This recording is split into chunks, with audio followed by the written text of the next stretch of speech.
Bismillahirrahmanirrahim. Assalamualaikum warahmatullahi wabarakatuh.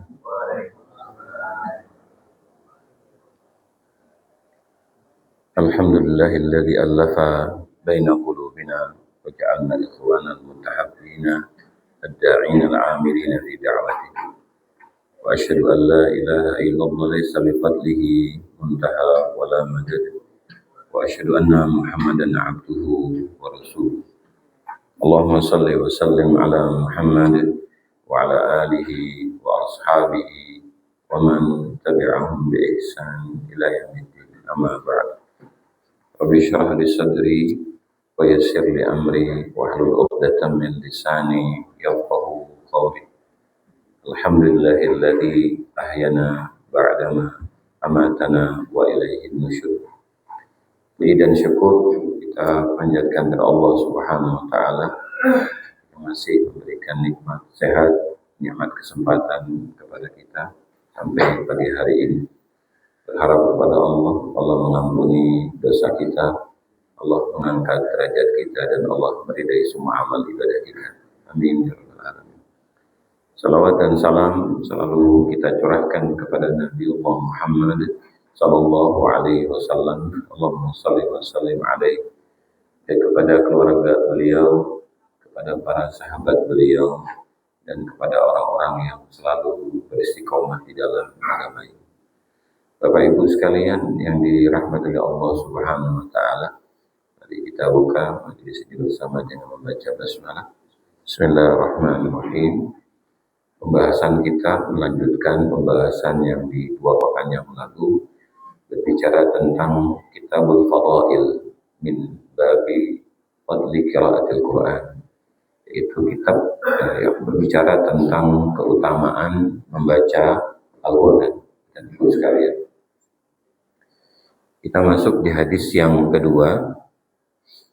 Wa 'an Nawas bin Sam'an radhiyallahu anhu qala sami'tu Rasulullah sallallahu alaihi wasallam yaqulu yu'ta yawmal qiyamati bil Qur'ani wa ahlihi alladziina kanu ya'maluna bihi fid dunya taqduhu suratul Baqarah wa Ali Imran tuhajjani an sahibihima. Rawahu Muslim. Dari Nawas bin Sam'an radhiyallahu anhu, beliau berkata, aku mendengar Rasulullah sallallahu alaihi wasallam bersabda, akan datang di hari kiamat, yaitu Al-Quran, wa ahlihi, kepada yang selalu membacanya, alladzi kanu ya'maluna bihi fid dunya taqdumuhu, yaitu orang-orang yang tidak hanya membaca tetapi mengamalkan daripada isinya ketika dulu mereka di dunia. Suratul Baqarah wa suratul Ali Imran, yaitu surat Al-Baqarah dan surat Ali Imran. Tuhajjani an sahibihima. Kedua surat ini, kata Rasulullah, akan membela mereka ketika di hadapan Allah Subhanahu wa taala, bahwa mereka menjadi saksi dulu mereka dibaca oleh si manusia tadi ketika di dunia.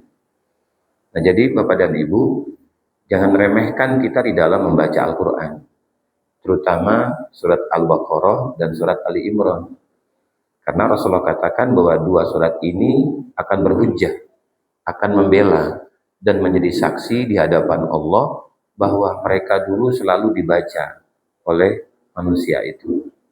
Dalam hadis yang lain bahwa surat Al-Baqarah dan Ali Imran ini adalah surat yang akan memunculkan 2 cahaya di akhirat kelak. Cahaya itu hanya didapatkan bagi mereka yang selalu membacanya ketika dulu masih di dunia. Nah, begitu pula dalam hadis riwayat Imam Bukhari, Rasulullah pernah kedatangan malaikat yang malaikat itu tidak pernah datang ke dunia, kecuali malaikat itu datang ketika di masa Rasulullah yang sedang ditemani oleh malaikat Jibril.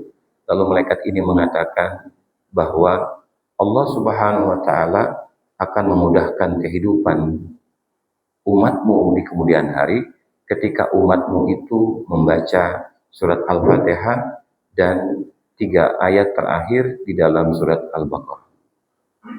Nah, Bapak dan Ibu sekalian, Ini motivasi yang Allah berikan kepada kita agar kita tidak menjauh daripada Al-Quran. Karena Al-Quran itu merupakan pedoman, manhaj, arahan dari Allah Subhanahu wa Ta'ala.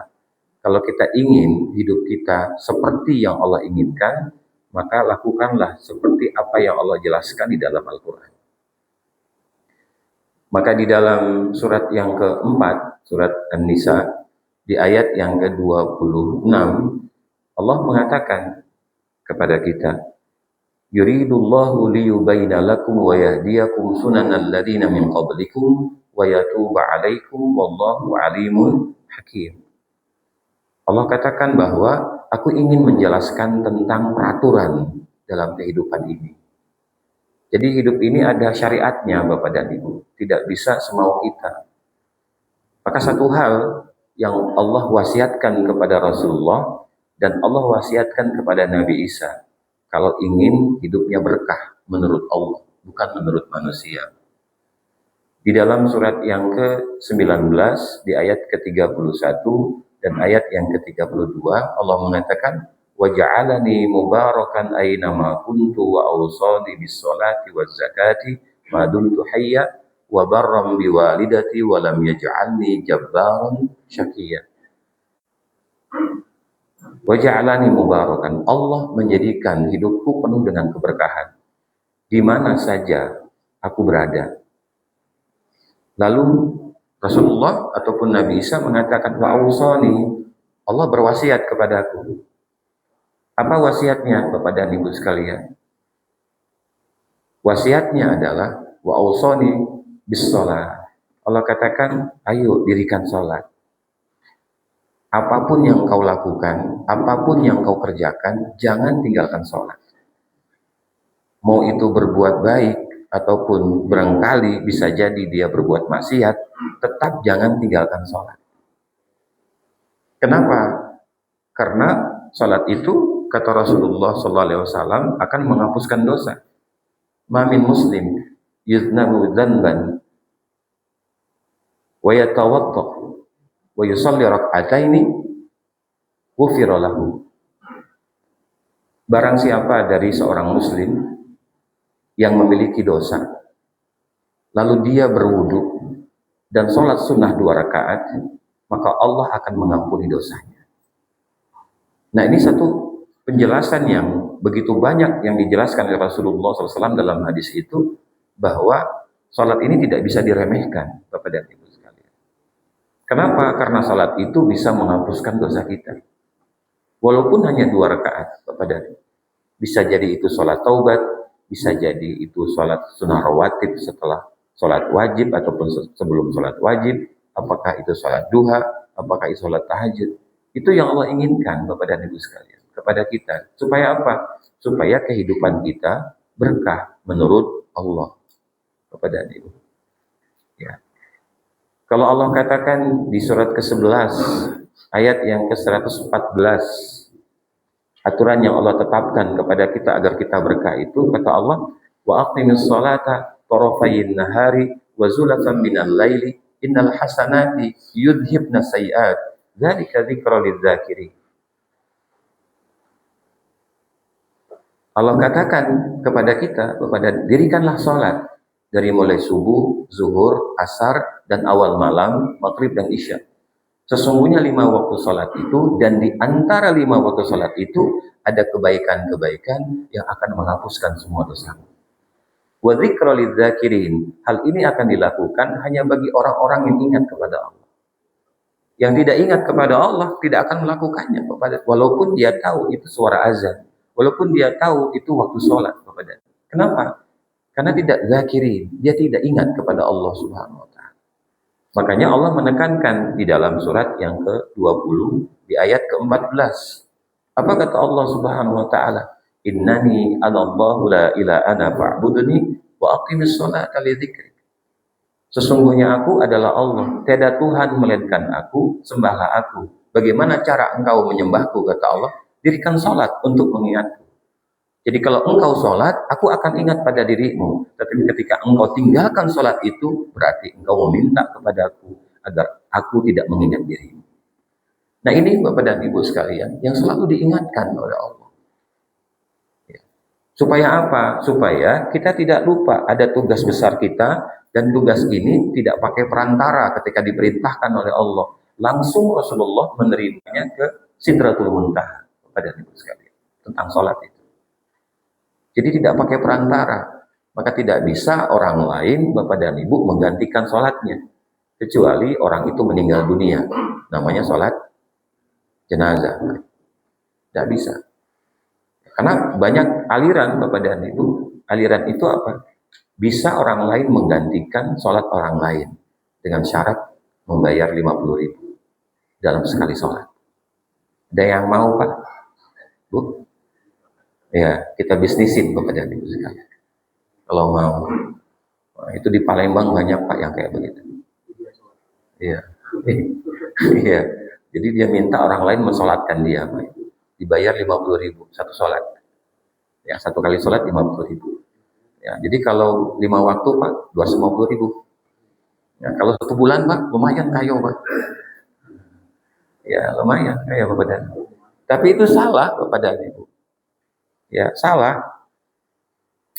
Kalau puasa bisa Pak. Ya, kecuali yang apa? Yang bersangkutan memintakan untuk mempuasakannya, itu bisa, terutama orang tuanya Pak. Tidak bisa orang lain. Ketika orang tua itu sudah tidak mampu lagi untuk berpuasa, maka dia bisa mewasiatkan kepada anaknya untuk menggantikan puasanya. Ya, masalah Ramadan Bapak dan Ibu. Nah itu dalam dunia fikih ada. Ya, di fikih itu dijelaskan. Tapi kalau orang tua kita tidak menitipkan, tidak mewasiatkan untuk supaya dia dipuasakan, itu tidak boleh. Tidak boleh kreatif. Ya, tidak boleh kreatif. Walaupun orang tua sendiri, Bapak dan Ibu. Kenapa? Karena ada jumlahnya, ada aturannya, Bapak dan Ibu sekalian. Nah, jadi Bapak dan Ibu, tadi di surat keempat, ayat yang ke-26, Allah mengatakan bahwa yuridullah liyubayyina lakum wa yahdiyakum. Jadi kata Allah, aku ingin menjelaskan kepada kalian tentang aturanku. Jadi hidup ini ada aturan main, Pak. Tidak sembarangan. Maka tadi, di antara keberkahan dalam hidup itu, kata Allah apa? Kepada Rasulullah dan kepada Nabi Isa adalah sholat. Ya, sholat. Wa zakati ma dumtu hayya. Berzakatlah ketika kamu masih hidup. Bukan setelah mati, Pak. Bersedekahlah, kalau zakat wajib. Berarti sedekah dan infak dilakukan sebelum mati. Itu lebih baik daripada setelah mati. Kenapa? Karena pelakunya adalah kita. Tapi kalau setelah mati, pelakunya adalah barangkali anak kita. Tentu berbeda rasa, Bapak dan Ibu. Berbeda dalam pelaksanaan. Ya, tidak sama. Yang ketiga, orang yang berkah itu adalah wabarram biwalidati. Selalu berbuat baik kepada orang tua. Apapun yang terjadi, walaupun barangkali hatinya tidak nyaman dengan orang tuanya, tetap dia mentaati dan memuliakan orang tuanya. Maka tidak salah kalau kehidupannya penuh dengan keberkahan. Terutama ibu. Maka kenapa Rasulullah katakan ketika seorang anak menjadikan ibunya bersedih karena perbuatan buruknya, maka Allah murka kepada dirinya. Tetapi sebaliknya kalau dia mampu untuk menyenangkan hati ibunya, maka Allah pun juga akan tersenyum kepada dirinya. Nah jadi Bapak dan Ibu, ini yang Allah tawarkan kepada kita kalau hidup kita ingin berkah. Lalu yang terakhir, walam yaj'alni jabbaran syaqiyya. Jangan sisakan di hatimu itu kesombongan. Karena kamu tidak pantas sombong. Tidak ada satupun di antara kita yang bisa menumbuhkan rambut kepalanya sendiri. Tidak ada satupun di antara kita yang bisa menumbuhkan bulu matanya sendiri. Dan tidak ada satupun di antara kita yang bisa menghidupkan dirinya sendiri. Tidak bisa, Bapak. Semua dari Allah Subhanahu wa Ta'ala. Nah, ini Allah jelaskan, Bapak dan Ibu, di dalam Al-Quran tadi. Maka rangkaian dari penjelasan itu, ya, paling tidak itu ada di dalam surat Al-Baqarah dan ada di dalam surat Ali Imran, Bapak dan Ibu. Ya. Karena Al-Baqarah itu berbicara tentang kemunafikan. Dan kemunafikan yang paling besar itu dilakukan oleh Bani Israel. Ya, kenapa? Karena ada seorang pendeta dari Bani Israel itu yang membuat sesuatu yang tidak benar ketika di masa Nabi Musa, yang bernama Samiri, Bapak dan Ibu. Ya, Yang sehingga akhirnya sekitar 80.000 orang itu murtad, kembali kepada agama nenek moyangnya. Dan ketika Nabi Musa turun dari Gunung Tur Sina itu melihat seperti itu, atas perintah Allah, mereka yang tadi murtad harus membunuh dirinya sendiri atau dibunuh Bapak dan Ibu. Kenapa? Karena sudah murtad. Maka 80.000 Bapak dan Ibu yang mati dibunuh dan terbunuh Bapak dan Ibu sekalian. Kenapa? Karena supaya terampuni dosanya.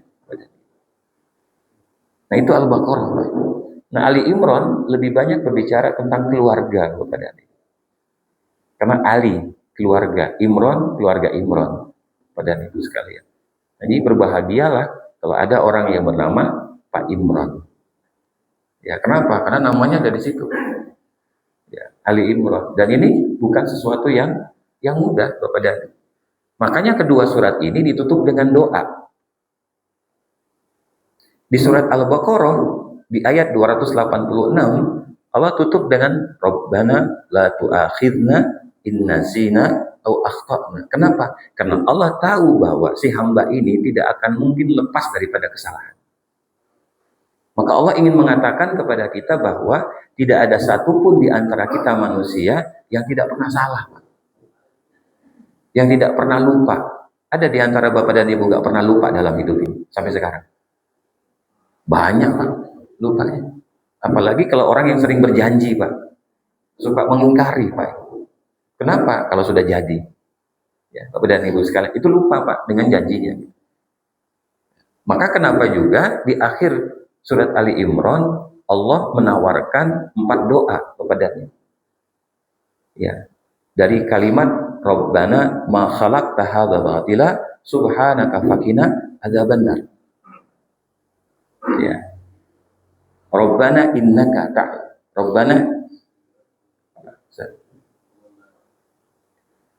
Rabbana ma khalaqta hadza batila subhanaka faqina adzabannar. Rabbana innaka man tudkhilin nar faqad aghzayta wa ma lil zalimin min ansar. Rabbana innana sami'na munadiyan yunadi lil imani an aminu bi rabbikum fa amanna.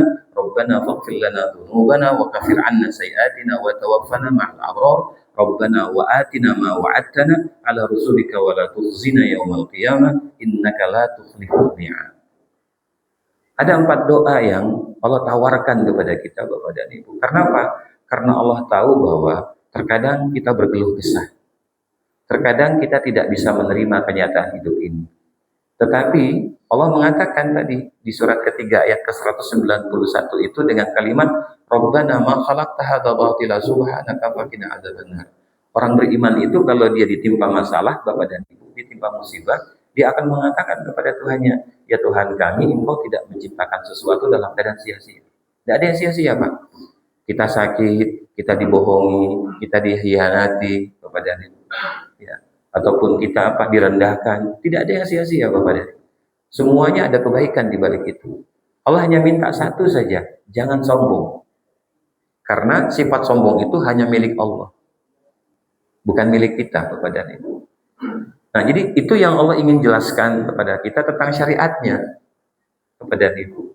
Di sisi yang lain tadi di surat 4 ayat yang ke-26 itu wa yahdiyakum sunanal ladzina min qablikum. Allah ingin menjelaskan kalau kamu ingin berhasil, maka ikuti orang-orang terdahulu yang sudah meninggal dunia. Siapa orang terdahulu? Yang terdekatlah Bapak dan Ibu adalah para sahabat. Para sahabiah Bapak dan Ibu. Ya, tentu kehidupannya itu tidak seperti kehidupan kita, Pak. Lebih berat. Kenapa? Karena mereka hidup bersama Rasulullah Shallallahu Alaihi Wasallam. Ujiannya lebih besar, Pak, dibandingkan kita. Ya, sedekahnya pun lebih besar, Bapak dan Ibu. Ya, Utsman pernah bersedekah ya dengan 1000 kendaraan, Pak. 900 onta dan 100 kuda bersama isinya, Pak. Kalau hari ini Bapak dan Ibu biasanya kalau sedekahnya itu pakai janji. Kau nak ngasih apa sama aku? Dinas yang mana? Hah? Bapak dan Ibu. Itu hari ini Pak. Utsman tidak Bapak dan Ibu. Abdurrahman bin Auf ketika dia pulang dari Syam Bapak dan Ibu berdagang membawa dagangan dengan ontanya sebanyak 700 dan semua isinya adalah barang dagangan dari Syam Bapak dan Ibu sekalian. Lalu pertama kali yang beliau lakukan adalah beliau punya kebiasaan selalu datang ke rumah Rasulullah. Karena Aisyah itu adalah sepupunya kepada Nabi. Sepupu dari Abdurrahman bin Auf. Dan selalu dia bertanya, selama aku di Syam, apakah ada cerita tentangku dari Rasulullah SAW? Karena Rasulullah tidak ada di rumah, Aisyah ceritakan, Rasulullah pernah sempat bermimpi tentang dirimu, bahwa engkau itu masuk ke dalam surga merangkak. Berpikir keras Bapak dan Ibu, apa yang menjadi penyebab dia masuk surga merangkak? Pikirannya tertuju Bapak dan Ibu dengan 700 onta itu, Pak. Barangkali itu sebabnya yang mengapa aku ini masuk ke dalam surga merangkak. Tidak langsung Bapak dan Ibu, tidak cepat. Akhirnya dia keluar dari rumah Rasulullah SAW, lalu dia mengeraskan suaranya, sehingga orang-orang Madinah itu mendengarkan suara beliau, apa kalimat beliau Bapak dan Ibu. Wahai orang-orang Madinah, silakan kalian ambil semua apa yang ada di onta itu yang sebanyak 700 onta itu dengan gratis. Yang penting kalian tidak mengambil ontaku. Siapa yang nggak mau Pak Ibu? Datang kemari ada 7 box mobil yang bawa minyak, yang bawa gula, yang bawa ya Allah. Kira-kira Pak, yang sakit sembuh nggak? Sekali ya. Kenapa? Gratis Pak. Ya, apalagi ada pembagian emas, bukan emas-emas, pembagian emas Pak. Wah itu semuanya datang Pak. Nak kayo, nak miskin Pak, datang nggak lo Pak. Ya, nah ini belum terjadi Pak di masa kita. Sepenuhnya belum terjadi. Nah itu pernah terjadi di masa Rasulullah SAW. Jadi apa kata Allah? Kalau kamu ingin mencontoh, contohlah orang terdahulu yang sudah aku katakan bahwa mereka berhasil. Yang aku matikan mereka dalam keadaan syahid. Yang aku matikan mereka dalam keadaan husnul khotimah. Mohon maaf kepada ini, bukan sepenuhnya kita contoh hari ini. Ada memang, tapi sebagian, tapi tidak sepenuhnya. Kenapa? Karena dia belum wafat, Pak. Ya, terlihat diri kita itu kan setelah meninggal dunia, Pak. Makanya Rasulullah mengatakan, kalau kamu ingin melihat seseorang itu utuh, maka lihatlah ketika dia akan meninggal. Tapi jangan juga, Pak, nanti ada warga kita yang mau meninggal, semua kita datang ke rumahnya berbondong-bondong, mau apa? Mau melihat, ini orangnya benar apa enggak? Kasihan, Pak, Ibu, kepanasan. Ya, yang semestinya kita talkinkan, kita mudahkan kepada Ibu, gara-gara kita, Pak, karena berbondong-bondong tadi, Bapak dan Ibu. Nah, ini sudah Allah jelaskan di dalam Al-Quran, Bapak dan Ibu sekalian. Siapakah orang yang menurut Allah itu, Bapak dan Ibu, menjadi orang yang tauladan, untuk ditauladani dan untuk dicontoh. Nah, beberapa kali pernah kita jelaskan di sini. Diulangi lagi Bapak dan Ibu supaya kita ingat. Apa kata Allah di surat ke-51 ayat 15 sampai ayat ke-19? Innal muttaqina fi jannati wa uyun akhirina ma atahum rabbuhum. Sesungguhnya orang-orang bertakwa itu adalah orang-orang yang akan dimasukkan ke dalam taman surga dan akan diperlihatkan semua mata air di dalamnya. Akhirina ma atahum rabbuhum. Mereka akan mengambil setiap hadiah-hadiah yang sudah Allah sediakan dan diberikan kepada mereka. Apa saja Bapak dari hadiahnya? Ya tentu hadiahnya lebih bagus dan lebih baik Bapak dan ketika kita masih di dunia.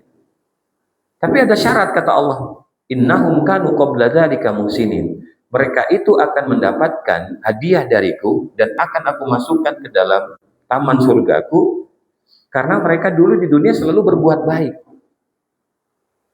Dia dicaci, dihina, dia memberi kepada siapapun, tidak pernah dihargai, tidak pernah dibalas, enggak marah Pak. Kenapa? Karena dia sadar bahwa Allah yang menggerakkan hatinya untuk berbuat baik. Jadi kebaikan itu bukan untuk manusia, Pak. Tapi kebaikan itu untuk Allah. Walaupun perantaranya manusia. In ahsantum ahsantum li anfusikum. Di dalam surat ke-17 ayat yang ke-7. Jika kamu berbuat baik, maka kebaikan itu akan kembali pada dirimu sendiri. Ya sudah, Bapak dan Ibu sekalian. Jadi Allah hanya meminta kepada kita, ayo berbuat baik. Walaupun tidak dibalas, walaupun tidak dihargai, ya, walaupun barangkali dicaci maki ataupun dihina, sudah tetap berbuat baik, Pak. Itu tugas kita. Dan Nabi dan Rasul pun juga sama, Pak. Ya, kaumnya pun yang mendustai, kaumnya pun yang menyakiti, Bapak, kaumnya pun yang membohongi, Bapak. Apakah Rasulullah termasuk? Termasuk, Bapak dan Ibu sekalian. Di masa Rasulullah itu ada seorang yang bernama Abdullah bin Ubay bin Salul, pemimpin munafik. Ya. Abdullah bin Ubay bin Salul ini juga membuat masjid Pak yang tidak jauh daripada masjid Rasulullah. Kenapa? Untuk bersaing. Ya, yang namanya Masjidut Taqwa. Namanya takwa Pak. Tapi yang membangunnya tidak takwa. Kenapa? Ingin menjadikan persaingan. Makanya masjid itu sudah tidak ada sampai hari ini. Dihancurkan oleh Allah Subhanahu wa taala. Kenapa? Karena nanti ada orang-orang yang seperti Abdullah bin Ubay bin Salul ini yang mengikuti jejaknya kepada Rasulullah. Rasulullah membawa pasukan untuk perang Uhud 1.000 orang kepada tiket sudah sampai di lembah Uhud. Lembah yang Bapak dan Ibu bukitnya itu berwarna kemerah-merahan, menandakan bahwa di situ pernah jatuh darahnya para syuhada, ya, para sahabat Bapak dan Ibu, maka berwarna merah. Dan Rasulullah berdoa agar gunung Uhud ini ada nanti di dalam surga. Kenapa? Karena Rasulullah mencintai gunung ini Bapak dan Ibu sekalian. Makanya kalau kita pergi ke Madinah itu jangan lupa ziarah ke Uhud. Ya, bukan ziarah untuk mengambil batu buat cincin Pak. Nanti dilempar sama Uhud. Ya, karena ada beberapa kejadian, ada orang yang dari Jambi Bapak dan Ibu ketika ke Uhud dia ngambil batu Pak, sebanyak-banyaknya untuk apa? Untuk cincin. Sampai Indonesia Pak, dia bermimpi dilempar batu Pak. Ya, selama 3 malam dilempar batu Pak. Ya, padahal dia apa? Pimpinan sebuah travel haji umroh Bapak dan Ibu. Akhirnya apa? Dia berpikir ini gara-gara batu yang dia bawa dari Uhud. Kenapa? Karena niat dia buat cincin Pak. Biasanya kan kalau sudah jadi cincin akan bilang, ini cincin Uhud nih, batu Uhud nih. Apa 3 malam Pak dilempar batu gitu. Dilempar batu Bapak dan Ibu sekalian. Ini seorang ustadz. Kalau saya sebut kali Bapak Ibu ada yang tahu. Ya, karena dikenal. Akhirnya apa? Dia titipkan sama jamaahnya, tolong kembalikan batu ini. Ustadz, ini kan sudah jadi cincin. Ya sudah aku lepas dari apa tempatnya Pak. Udah, jangan diambil ya. Kenapa? Nanti kamu sama ceritanya dengan aku katanya. Jadi hati-hati Pak Bu. Ya, bukan soal masalah bagusnya, tapi niatnya saja sudah tidak benar kepada Ibu sekalian. Nah, jadi Bapak dan Ibu yang dirahmati oleh Allah Subhanahu wa taala, tadi kata Allah, ayo berbuat baik. Tugasmu berbuat baik. Masalah orang itu baik atau tidak hubungannya kepadaku. Kenapa? Karena hati manusia itu milikku kata Allah. Bukan milik kita dan bukan milik dia Bapak Ibu sekalian. Yang kedua, kanu qalilan minal laili ma yahjaun. Orang yang berhasil menurutku itu adalah orang yang sangat sedikit tidur di waktu malam, bukan sedikit-sedikit tidur. Sangat sedikit tidur Pak. Jadi wajarlah kalau saya bicara Bapak Ibu tidur itu kenapa? Karena terlalu panjang tadi malam itu melek matanya. Bapak Ibu sekalian. Nah, jadi Allah minta, ayo bangun di waktu malam itu. Kenapa? Karena aku ingin memuliakanmu. Dan itulah yang dilakukan oleh para sahabat. Ya, oleh para sahabat. Maka ada sahabat yang ketika peperangan, tubuhnya itu terkena panah Pak. Ya. Lalu sahabat ini ya, mau ditolong oleh saudaranya gitu, sahabat yang lain untuk mencabutnya. Jangan engkau cabut kecuali aku dalam keadaan sholat tahajud. Jadi ketika dia sholat tahajud Bapak dan Ibu, itu panah dicabut dari tubuhnya. Itu tidak berasa Pak. Itu Masya Allah Pak Ibu. Kalau kita Pak, sebelum dicabut Bu, sudah nangis. Kenapa? Udah mikir sakitnya Bapak dan Ibu sekalian. Maka kita lihat anak-anak Palestina Bapak dan Ibu, yang ketika mereka terkena peluru Israel, Zionis itu Bapak dan Ibu, ketika dioperasi, tidak ada apa? Biusan. Sehingga akhirnya ketika mereka dioperasi, dijahit tubuhnya itu Bapak dan Ibu, itu apa? Membaca Al-Quran Bapak dan Ibu. Untuk apa? Mengurangi rasa sakit tadi. Walaupun sakit, tetap mereka membaca Al-Quran Bapak dan Ibu. Karena mereka hafal. Ya Bapak dan Ibu. Nah kita apa yang dibaca? Nggak ada yang dibaca itu Al-Quran. Yang ada manggil emak, bapak, ya Bapak dan Ibu. Bukan Allah yang dipanggil Bapak dan Ibu sekalian. Nah ini kenyataan Bapak dan terjadi di Palestina, di saudara kita sana Bapak dan Ibu sekalian. Yang jauh daripada kenyamanan kita seperti di sini Bapak dan Ibu. Ini plastik naik Pak, sudah mulai ribut. Ya Bapak dan Ibu. Akhirnya apa? Pergi nggak bawa plastik. Yang jualan pun nggak pakai plastik Bapak dan Ibu. Saudara kita di sana nggak ada urusan plastik Pak, nyawa urusannya Bapak dan Ibu sekalian. Nah ini jadi Bapak dan Ibu yang dirahmati Allah Subhanahu wa taala. Allah gambarkan kepada kita agar kita tidak melalaikan waktu malam itu. Maka kenapa Allah katakan di surat 17 ayat yang ke-79 sampai ayat 80, wa minal laili fatahajjat bihi nafilatan laka asa ayyaba'atsaka rabbuka maqaman mahmuda. Di waktu malam itu ada sholat sunnah tambahan yang namanya tahajud, sholat yang dikerjakan setelah tidur. Kalau kamu mengerjakannya, asa ayyaba'atsaka rabbuka maqaman mahmuda. Mudah-mudahan Tuhanmu mengangkat derajatmu ke tingkat yang tinggi dan mulia. Kok kenapa kita nggak mau, Pak? Ayo bangun, walaupun hanya 2 rakaat saja tahajudnya, lalu ditutup dengan witirnya 1 barangkali. Kenapa? Karena itu yang dia mampu kerjakan, jangan sampai ditinggalkan. Kenapa? Karena Allah menjanjikan, aku akan mengangkat derajatmu, dirimu, keluargamu, anakmu, usahamu, pekerjaanmu. Jangan kamu tinggalkan sholat tahajud itu. Kenapa? Karena aku akan angkat semua dan aku akan muliakan kamu. Sampai Allah menitipkan satu doa, yang doa itu sebagian kita sudah hafal Bapak dan Ibu. Di surat yang sama 17 ayat ke-80. Rabbi adkhilni mudkhala sidqi wa akhrijni mukhraja sidqi waj'alni min ladunka sultanan nasir.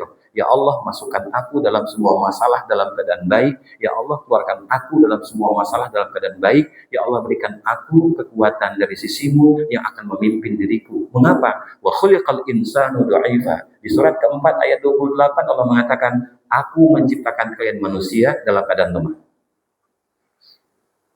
Saya dan kita semua, Bapak dan Ibu, gak ada yang kuat tanpa Allah. Kita butuh kekuatan dari Allah. Dan dijelaskan di pekan yang lalu bahwa kekuatan itu terjadi karena kita menjauhi perbuatan dosa, Pak. Dan kita membiasakan melakukan 2 hal. Maka Allah katakan di surat ke-11 ayat yang ke-52, wa ya qaumi istaghfiru rabbakum tsumma tubu ilaihi yursilis sama 'alaikum midrara wa yazidkum quwwatan ila quwwatikum wa la tatawallaw mujrimin.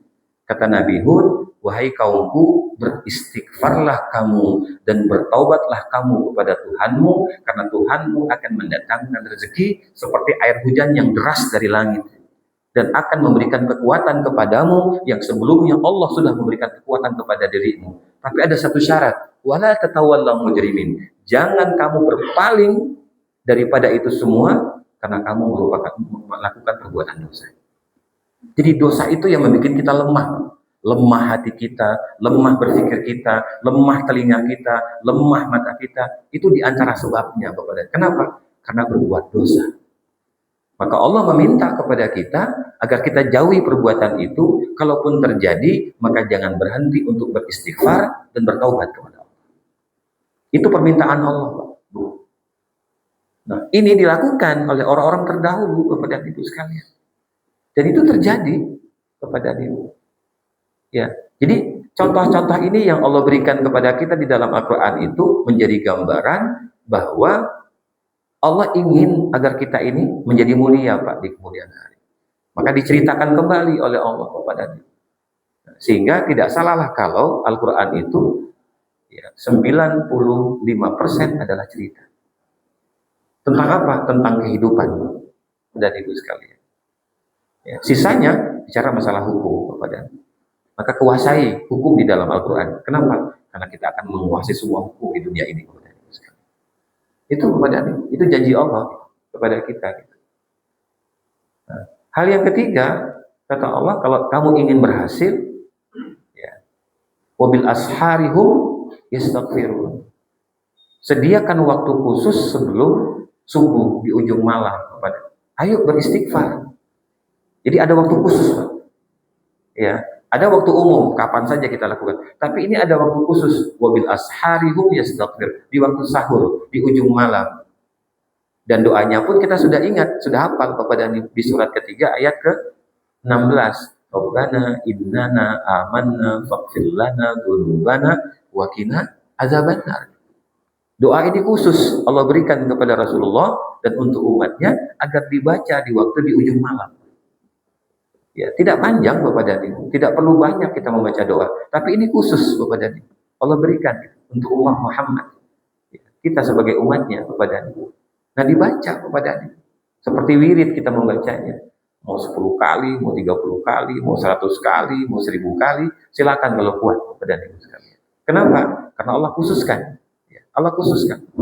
Dan yang keempat, Di ayat yang ke-19, wa fi amwalihim haqqul lisa'ili wal mahrum. Aku titipkan kepadamu harta agar kamu memberikan harta itu kepada orang miskin yang meminta ataupun yang tidak meminta. Jadi jangan lupa Pak Ibu. Allah titipkan harta itu, mau banyak mau sedikit Bapak dan Ibu, kita harus mengeluarkannya. Maka sifat orang yang bertakwa Bapak dan Ibu dijelaskan oleh Allah di dalam surat ketiga ayat ke-134 dan 135. Apa di antara sifatnya? Alladzina yunfiquna fis sarra'i wad dharra. Orang bertakwa itu dia akan berinfak dikala lapang ataupun sempit, dikala ada ataupun tidak ada, dikala senang ataupun susah. Tetap dia stabil berinfak walaupun hanya 2.000 setiap subuh. Waktu subuh sebelum kita masuk ke dalam masjid, kita masukkan ke celengan, Pak. Walaupun itu hanya 2.000, enggak apa-apa. Allah lebih suka, Pak. Kita melakukan sesuatu yang terus-menerus walaupun sedikit. Ya, Allah kurang suka kita mengerjakan sesuatu yang besar tapi hanya sekali, Pak. Setelah itu kita tidak lakukan karena kita berpikir bahwa sudah sebanyak ini bisa menutup untuk 1 bulan. Enggak, Allah lebih suka setiap hari walaupun apa-apa dari sedikit. 2.000, 2.000, 2.000. Walaupun 2.000-nya itu bunyi celeng.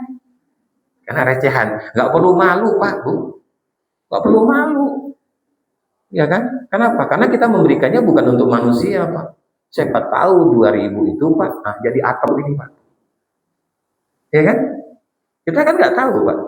Ya namanya 2.000 Pak kalau di apa? Dibindel apa disatukan Pak. Bisa jadi 100.000 Pak. 2.000 itu. Ya. Sampai ada saya ketemu sama orang dia ke bank Bapak dan Ibu, itu nabung Pak, 2.000-an Pak. Saya lihat di sininya ada merek Pak. PU. Oh rupanya nabung Pak, 2.000, entah dari mana Pak Allah. Saya khususan aja dia baik. 2.000, wah tumpuk Pak. Sampai yang bank itu, orang bank itu, teller itu bingung Pak. 2.000 katanya. Orang mah 50, 100 Pak. Ini 2.000-an. Ya Allah. Saya bilang sekali. Tapi enggak malu Pak. Yang kayak begitu aja enggak malu, kenapa kita mau celengan, masuk celengan aja kok malu Pak? Buat akhirat kita yang abadi. Itu kan abadi. Sedangkan yang di perbankan kan enggak abadi Pak.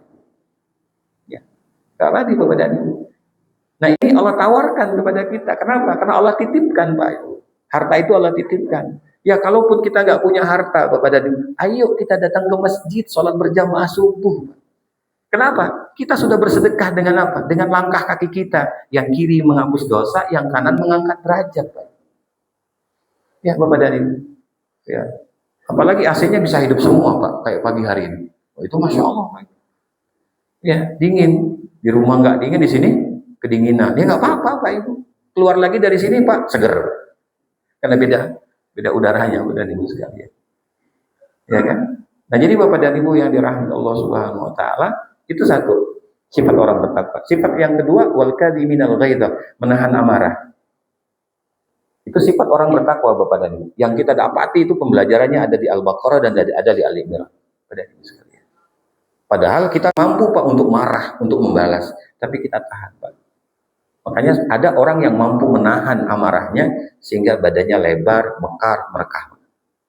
Kenapa? Mampu menahan. Ada yang ngecil Pak. Ngurus, Bapak Ibu sekalian. Ya, sudah pendek, kurus, hidup lagi Pak.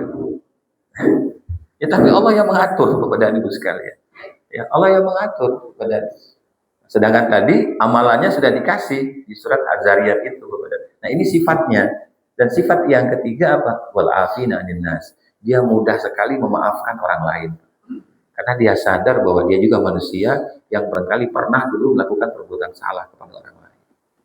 Ini sifat orang bertakwa. Dan yang keempat, walladzina idza zalamu anfusahum dzakarullah.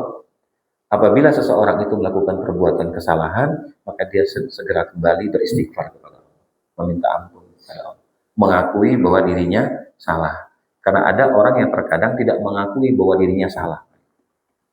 Ya, agak berat Bapak dan Ibu. Orang kayak begini Bapak dan Ibu biasanya hatinya nggak pernah tenang. Kenapa? Karena tidak mengakui bahwa dirinya punya kelemahan itu. Nah, ini Bapak dan Ibu yang dirahmati Allah Subhanahu Wa Taala, penjelasan sedikit dari hadis yang kedua yang berbicara bahwa Al-Quran itu akan memberikan syafaat kepada kita ketika di akhirat kelak dan Al-Quran itu akan berhujjah, akan membela dan akan menjadi saksi di hadapan Allah bahwa kita memang adalah orang-orang yang selalu membacanya dan mencintai dan mengamalkannya. Baik, pada Ibu, sebelum suruh ada barangkali di antara Bapak dan Ibu yang ingin menyempurnakan pembahasan ini atau yang mau bertanya, silakan.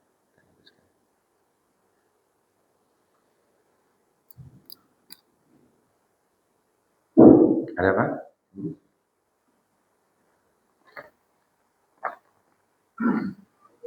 Waalaikumsalam.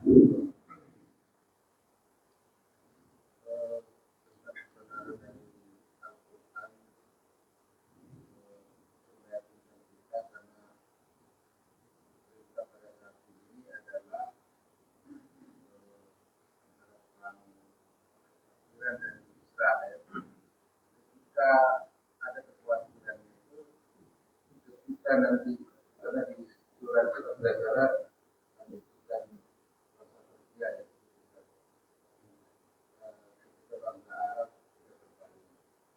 Nah, ada kekhawatiran bahwa ketika nanti misalkan negara Iran itu kalah, itu ada kekhawatiran para ulama itu ini tidak akan meyakini Al-Quran karena akibat dari karena di apa namanya kalau seandainya terjadi kesalahan perang negara Iran. Itu pertama kali. Yang kedua tentang apa membaca Quran kenapa di Afrika ya ada sebutan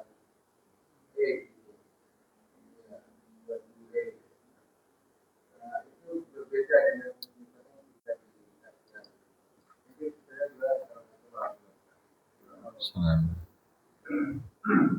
Bapak Ibu sekalian, Allah mengatakan begini di dalam surat ke-28 ayat yang ke-68 sampai 70.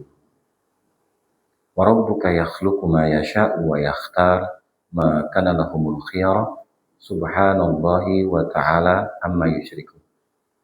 Tuhanmu menciptakan masalah dan memilih siapa yang akan menjalani masalah itu. Ma kana lahumul khiyara. Tidak ada satupun yang mampu untuk menolak ketika masalah itu menghampiri. Subhanallahi wa ta'ala amma yusyrikun. Sucikan, bersihkan hatimu dengan bertasbih, tinggikan aku, dan jangan duakan aku. Nah, dari ayat ini, dari begitu banyak ayat yang mirip Bapak dan Ibu dengan ayat ini, bahwa Allah ingin menjelaskan, masalah apapun yang terjadi pada diri kalian di bumi itu, aku yang menciptakannya. Dan Allah memilih siapa yang akan menjalaninya. Jadi ini harus kita paham Bapak dan Ibu.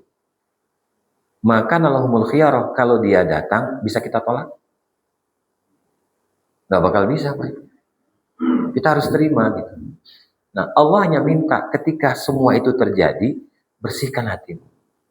Jangan kita memasuki wilayah Allah, Pak. Apa wilayah Allah? Tentang masa depan itu kan Allah yang menentukan, bukan kita. Apakah kita bakal hidup setelah kita keluar dari masjid ini? Wallahu a'lam, kepada kita nggak tahu. Apakah kita masih sehat Bapak dan setelah kita keluar dari masjid ini? Ya nggak tahu Bapak dan Ibu sekalian. Wa ma tadri nafsum madza taksibu ghadan. Wa ma tadri nafsum bi ayyi ardin tamut di surat ke-31 ayat 34. Tidak ada manusia yang tahu apa yang bakal terjadi kemudian. Dan tidak ada manusia yang tahu di bumi mana dia akan meninggal dunia. Seperti tentara kita Pak, wafatnya di mana? Libanon. Padahal dia bukan orang Libanon Pak. Dan dia tidak pernah tahu bahwa dia bakal wafat di sana, tetapi dikuburkannya di Indonesia, Pak. Coba. Padahal apa kurangnya Pak tanah di sana luasnya untuk menguburkannya. Tetapi Allah menentukan dia mati di sana, tetapi dikuburkannya di sini. Kan itu Allah yang mengatur, Pak. Kenapa kalau kita jadi khawatir, kita jadi takut?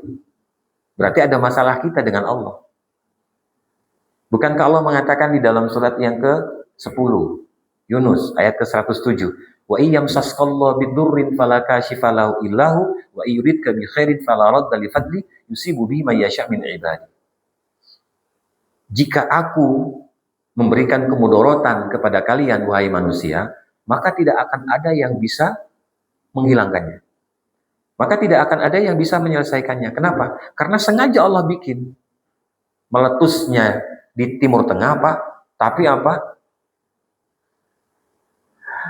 Pengaruhnya sampai ke kita, Pak. Itu tadi diantaranya. Plastik naik harganya, Pak. Kan gitu, Pak. Maka mulai berkurang, Pak, sampah plastik. Ya kan? Ya untunglah ya pemerintah Kota Jambi. Kenapa? Karena nggak pusing lagi ngurusin plastik. Dengan alasan harga plastik naik. Yang tadinya plastik dibuang-buang, ini sayang-sayang, Pak. Dibersihin lagi, dijemur lagi, Pak. Ya Allah, kenapa? Harga plastik naik, Pak. Yang jual juga sana, yang jualan juga mengurangi plastik, Bapak. Kenapa? Mahal. Ya, tapi alhamdulillah kita masih minum dari gelas plastik, Pak. Dan Ibu sekalian. Jadi pengaruhnya, Pak. Maka tadi Allah katakan, kamu tidak usah menyalahkan siapapun, kembali pada dirimu. Kenapa? Karena aku sedang menguji hatimu. Waliyabtaliyallahu ma fi sudurikum waliyumahhisa ma fi qulubikum wallahu alimun bidzati sudur. Aku sedang menguji dadamu karena aku ingin membersihkan hatimu, karena aku tahu apa yang ada di dalam dadamu itu. Kalau kekhawatiran itu terjadi besar, Bapak, dan tentu jamaah haji nggak bakal pergi, Pak. Itu kan yang ribut apa? Menteri Haji dan apa? DPR. Yang mau pergi nggak ribut, Pak. Kenapa? Itu ada yang semestinya 2030, Pak. Dia berangkat tahun ini. Senang dia, Pak. Nggak mikir mau ditembak itu, tertembak pesawatnya. Nggak mikir, Pak. Ya, nggak mikir. Yang mikir apa? Menteri kehajian. Kenapa? Karena presiden nggak mau tahu harga pesawat harus turun 2 juta. Padahal Bapak Dani, harganya lagi naik. Disuruh pikir, Pak. Dia mikir, Bapak Ibu sekalian. Ya. Nah, jadi Bapak dan Ibu jangan berlebihan dalam kekhawatiran kita gitu. Karena kita tidak tahu apa yang terjadi. Ya kan? Kita tidak tahu, Pak. Saya baru baca tadi pagi, Bapak dan bahwa Iran membuka Selat Hormuz, bebas, Pak, sekarang. Bebas, Pak. Maka bisa jadi pagi ini turun, Pak, harga plastik, tapi tetap stabil harga sawit, Pak. Dan malah naik. Ya, malah naik, Pak. Nggak turun-turun sekarang, Bapak dan Ibu. Itu ada sisi yang lain, Bapak dan Ibu. Yang Allah memberikan pembelajaran kepada kita. Jadi ini ada kedewasaan hati dan ada kematangan dalam berpikir, Bapak dan Ibu. Bahwa yang melakukan ini semua atas izin Allah. Ma asaba min musibatin illa biidznillah wa may yu'min billahi yahdi qalbah. Di surat 64 ayat yang 11. Tidak akan terjadi sesuatu musibah kepada kalian kecuali karena izinku. Barang siapa yang meyakini aku, beriman kepadaku, maka aku akan bimbing mereka dengan petunjuk. Jadi nggak perlu takut, Pak. Ya, karena bisa jadi kita mati belum tentu karena tertembak, Pak. Bisa jadi lagi apa? Lagi bersender, Pak. Mati. Hati-hati ya, Bu. Siapa tahu? Ya kan belum tentu karena tembakan, Pak, Ibu. Ya, belum tentu pada Ibu sekalian. Iya, bisa jadi kesandung Bapak dan Ibu jatuh, bukan karena ketembak, Pak. Bukan karena diserang Bapak dan Ibu. Meninggal, Pak. Kita kan nggak tahu cara Allah, Pak. Jangan dipikirin cara Allah itu. Yang penting membuat Allah senang. Buat Allah itu suka kepada kita. Bagaimana caranya, Bapak dan Ibu sekalian? Ya. Ya karena kalau kita pikirkan Palestina, Pak, dari di masa Rasulullah sampai sekarang, Pak, nggak habis-habis ceritanya. Coba Bapak dan Ibu. Setiap tahun memang Zionis Israel itu merancang untuk membunuh orang-orang Palestina. Hanya sebatas 1.000 sampai 5.000, Pak. Setahun kemudian banyak lagi populasinya, Bapak dan Ibu sekalian. Kenapa? Karena Allah. Maka sampai detik ini Palestina tidak bisa dihancurkan. Mengapa demikian, Bapak dan Ibu? Karena salah satu tanda kiamat yang paling besar itu ada dari Palestina. Nah, kalau dimatikan semua, Pak, habis Bapak dan Ibu sekalian. Berarti kan kiamat. Dan Ibu sekalian. Ya, kiamat tandanya. Kenapa? Karena tanda-tanda besarnya dari sana dulu, Bapak dan Ibu, dari Palestina. Ya, Bapak dan Ibu. Nah, jadi ini yang harus kita pahami dengan baik. Sengaja Allah bikin semua masalah ini. Apakah hati kita tetap stabil tidak untuk beribadah kepada Allah? Apakah tetap stabil tidak hati kita yakin kepada Allah? Bahwa Allah mengatur semuanya, Bapak dan Ibu. Coba perhatikan, Bapak dan Ibu. Bagaimana ujian yang Allah buat kepada Nabi Nuh. Kalau Allah mau, Pak, Bu, Allah datangkan langsung kapal kepada Nabi Nuh. Tetapi Allah tidak datangkan langsung kapal. Tetapi Nabi Nuh harus berusaha untuk menanam pohon. Kepada Ibu sekalian, harus ditunggu pohon itu puluhan tahun, ratusan tahun. Maka penyelesaian Nabi Nuh tentang istri dan anaknya setelah 480 tahun. Jadi kalau ada di antara kita yang punya masalah dengan apa? Rumah tangga, tunggu sampai 480 tahun. Itu Pak. Kan bagi Allah sangat mudah Pak untuk menyelesaikan masalah nabinya. 1 detik, 1 menit, 1 jam, 1 hari, 2 hari bisa selesai. Tapi Bapak dan Ibu, nanti Allah juga akan berikan ujian kepada kita. Apa alasan Allah?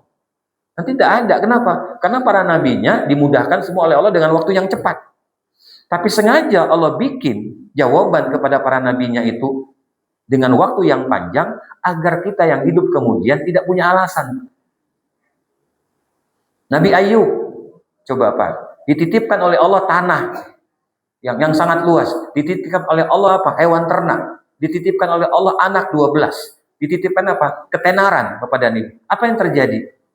Setelah berjalan begitu lama, Allah ambil kembali titipan itu. Kenapa? Karena ada makhluk yang apa? Yang iri kepada Nabi Ayub. Siapa? Iblis, Pak. Ya, mereka dari bangsa jin, tetapi mereka tidak mau menerima ketetapan Allah. Nah, jin ini disebut dengan iblis. Nah, jadi kalau ada manusia, Pak, yang tidak mau menerima ketetapan Allah, berarti dia, nah itu Bapak Ibu yang dan saya, Pak. Iblis, Pak. Kenapa? Karena tidak bisa menerima kenyataannya, Bapak dan Ibu sekalian. Nah, itulah Zionis, Pak. Yang tidak bisa menerima, Pak. Tidak bisa bersyukur kepada Allah. Kenapa? Karena merasa bahwa Timur Tengah itu milik dia semua, Pak. Kan itu, Pak. Sampai tanah suci pun mau dia ambil, Pak. Maka dia tidak berhenti, Pak. Digempur sama Iran, tetapi dia menggempur Libanon, Pak. Kenapa? Karena merasa bahwa itu milik dia. Dan dia tahu bahwa Libanon tidak sekuat Iran. Dan Ibu sekalian. Tidak sekuat Iran. Nah, intinya sih sebenarnya Pak, mau ngambil apa? Uranium, mau ngambil minyak. Karena Iran itu lebih bagus daripada Irak. Dari dulu Bapak dan Ibu sekalian. Itu sudah terjadi. Tapi dia tangguh dengan izin Allah. Kenapa? Karena kebersamaannya. Di masa sulitnya Bapak dan Ibu, saya punya teman itu mengatakan, di masa sulit seperti ini di Iran itu Pak, semua orang difasilitasi. Sembako dikasih, uang selama 1 pekan dikasih, Pak. Digratisin, Bapak dan Ibu sekalian. Itu pemerintahnya, Bapak dan Ibu. Sehingga apa? Sehingga rakyatnya tidak ada yang kelaparan, Pak. Tidak ada yang susah, Bapak dan Ibu. Tetap berjalan seperti biasa pekerjaan itu, Bapak dan Ibu sekalian. Selagi belum ada masalah baru pada diri mereka. Listrik tidak diputus, tidak kurang, Bapak dan Ibu. Kenapa? Karena mereka sudah siap, Pak. Sebab mereka ini selalu apa? Mendapatkan posisi ya dari dulu yang sulit, 40 tahun lebih Bapak dan Ibu mereka di embargo Bapak dan Ibu. Tapi tidak kurang Bapak dan Ibu. Ya apa? Kenikmatan yang Allah berikan kepada mereka sehingga mereka merasa ya nyaman saja Bapak dan Ibu. Seperti tidak ada apa-apa. Ya Bapak dan Ibu. Kenapa? Karena kedekatannya kepada Allah walaupun memang ada perbedaan. Ya sudah, enggak usah dipikirkan masalah perbedaannya Bapak dan Ibu. Tetap Tuhannya satu juga Allah.